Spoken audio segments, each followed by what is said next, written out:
क्या आपने कभी सोचा है कि हजारों लोग अध्यात्म की राह पर चलते हैं, लेकिन मंजिल तक कोई एक ही क्यों पहुंचता है?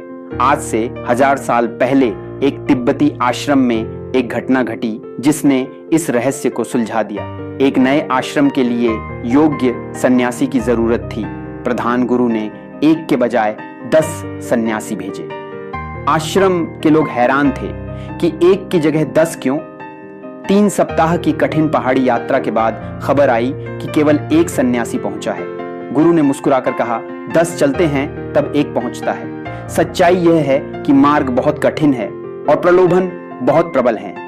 पहले सन्यासी को रास्ते में धन और सुंदर स्त्री का प्रलोभन मिला और वह वहीं रुक गया।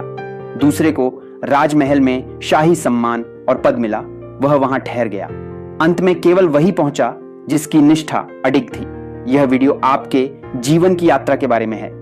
अगर आप जानना चाहते हैं कि आप बार बार प्रयास करके भी असफल क्यों होते हैं, तो इसे अंत तक जरूर देखना, क्योंकि आज आप समझेंगे कि जाल में फंस जाना काफी नहीं है, मछुए की आंख में जचना भी जरूरी है। परमात्मा को पा लेना कठिन है, क्योंकि तुम जैसे हो वैसे रहते हुए उसे नहीं पाया जा सकता। तुम्हें बदलना होगा। कबीर कहते हैं कि मंदिर, मस्जिद और गुरुद्वारों में करोड़ों लोग प्रार्थना कर रहे हैं, पर सच्चा भक्त कोई एक ही है। बाहर के मंदिर सजावट से भरे हैं, पर भीतर का मंदिर खाली है। इंसान खुद के बनाए पत्थरों के मंदिर में किसको धोखा दे रहा है? बनाने वाला हमेशा अपनी बनाई चीज से बड़ा होता है। तुम्हारे बनाए मंदिर तुम्हारी घृणा और हिंसा से भरे हैं, इसलिए वे तुम्हें जोड़ते नहीं बल्कि तोड़ते हैं। कबीर कहते हैं, कस्तूरी कुंडल बसे।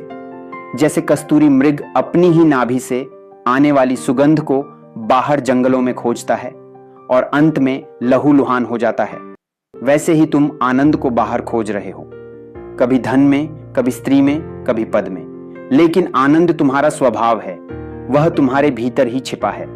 तुम जहां भी आनंद पाते हो वह असल में तुम्हारी अपनी ही शांति का प्रतिबिंब होता है। भीतर मुड़ने का राज समझने के लिए कबीर 3 बाधाएं बताते हैं: काम, क्रोध और लोभ। काम का अर्थ है जो है उससे ज्यादा की चाह रखना, चाहे वह धन हो या मोक्ष। जब तक चाह है तब तक तनाव है। लोभ का अर्थ है जो तुम्हारे पास है उसे जोर से पकड़े रहना।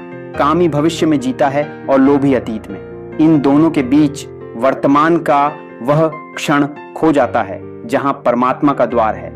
असली प्रार्थना मंदिर जाना नहीं, बल्कि खुद पर भरोसा करना है। जैसे बांस का पौधा 5 साल तक जमीन के नीचे अपनी जड़ें मजबूत करता है और फिर अचानक आकाश छू लेता है, वैसे ही तुम्हें अपनी पात्रता विकसित करनी होगी। भीड़ का हिस्सा मत बनो, अपनी जड़ों को गहरा करो। देने की कला सीखो, क्योंकि जो बांटता है उसी पर बरसता है। आज से खुद को बदलो, बाहर के शोर को छोड़ो और भीतर के मौन को चुनो। जब तुम खुद को पूरी तरह स्वीकार कर लेते हो, तभी तुम उस परम सत्य के साथ एक हो पाते हो। मैं आपसे ये नहीं कहूंगा कि चैनल को सब्सक्राइब करो, क्योंकि सच कहूं, मुझे आपकी संख्या से ज्यादा आपकी वृद्धि की परवाह है। अगर आज इस वीडियो से आपने सिर्फ एक बात भी सीखी और उसे अपने आज के दिन में लागू किया, तो वही मेरे लिए काफी है। हर दिन बस एक छोटा कदम, हर दिन थोड़ा बेहतर, हर दिन खुद के लिए। अगर आप रोज बढ़ रहे हैं तो मैं मानता हूं मैं भी रोज बढ़ रहा हूं। बाकी सब शोर है।